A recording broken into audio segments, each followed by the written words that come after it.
Panginoon, pagalingin niyo po kami. Ako po si Father Fiel Pareha at ito po ang ating segment, ang Daily Devotion, na kung saan tayo po ay magdarasal, magbabasa at magninilay kasama ng salita ng Diyos sa buong taon. Manalangin tayo. Sa ngalan ng Ama, ng Anak at ng Espiritu Santo. Amen. Halina, banal na Espiritu, liwanagan mo ang aming puso at isip nang maunawaan at may sa buhay namin ng iyong salita. Amen. Our Bible passage for today is from the Gospel of St. Luke chapter 5, verses 27 to 32, and I read it for you. After this, he went out and saw a tax collector named Levi sitting at the tax booth, and he said to him, "Follow me." And he got up, left everything, and followed him. Then Levi gave a great banquet for him in this house. And there was a large crowd of tax collectors and others sitting at the table with them. The Pharisees and their scribes were complaining to his disciples, saying, "Why do you eat and drink with tax collectors and sinners?" Jesus answered, "Those who are well have no need of a physician, but those who are sick. I have come to call not the righteous, but sinners to repentance." Panginoon, pagalingin niyo po kami. Ang sakit po ay hindi lamang sa pisikal, hindi lamang sa katawan. May sakit din na nangangailangan ng paghilom, sakit sa kaluluwa. Kumusta na ang iyong kaluluwa?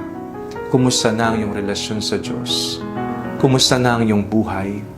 Ikaw ba ay mas napapalapit sa Diyos, nagiging mabuting tao, nagiging tapat na disipulo ni Kristo, o ikaw ay napapariwara? Ikaw ay naliligaw ng landas. Ikaw ay patuloy na nagkakasala at gumagawa ng mga masasama at hindi magandang bagay sa iyong sarili, sa iyong kapwa at sa Diyos. Kailangan niyang humilom. Kailangan niyang gumaling. Ang panahon ng Kwaresma ay panahon din ng paghilom. Panahon na kung saan tayo ay lumalapit sa dakilang manggagamot. Kung ang may sakit sa katawan ay nangangailangang kumonsulta sa doktor, tayong mga makasalanan ay nangangailangang pumunta sa pinakadakilang manggagamot ng kaluluwa. Walang iba kung hindi ang ating Panginoong Hesukristo.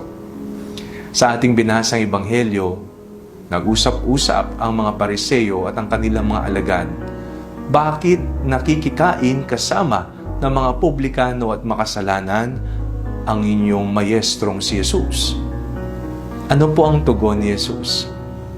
Hindi kailangan ng mga malulusog ang doktor. Ang mga may sakit, ang mga makasalanan, yan, kailangan yan ng manggagamot. Sa ating buhay araw-araw, mabigat ang ating mga daladala, pasan-pasan. At mas mabigat ang maalala natin na may kasalanan tayong nagawa sa Diyos. Kapag tayo ay pumupunta sa simbahan, kapag tayo dumadalo sa misa, kapag tayo ay nagdarasal, minsan tayo nagtatago. O kaya naman, mas masaklap, hindi na nagpapakita sa Diyos. Hindi na nagdarasal dahil nahihiya tayo. Pero ngayon, panahon ng Kwaresma, walang dapat ikahiya sa Diyos. Lumapit tayo sa Kanya. Dala ang mga sugat ng ating puso. Dala ng mga sakit at sakit na bunga ng kasalanan na pinili natin. Huwag tayong matakot. Huwag tayong mahiya. Nariyan ang dakilang manggagamot na hihilom sa ating mga sugatang buhay.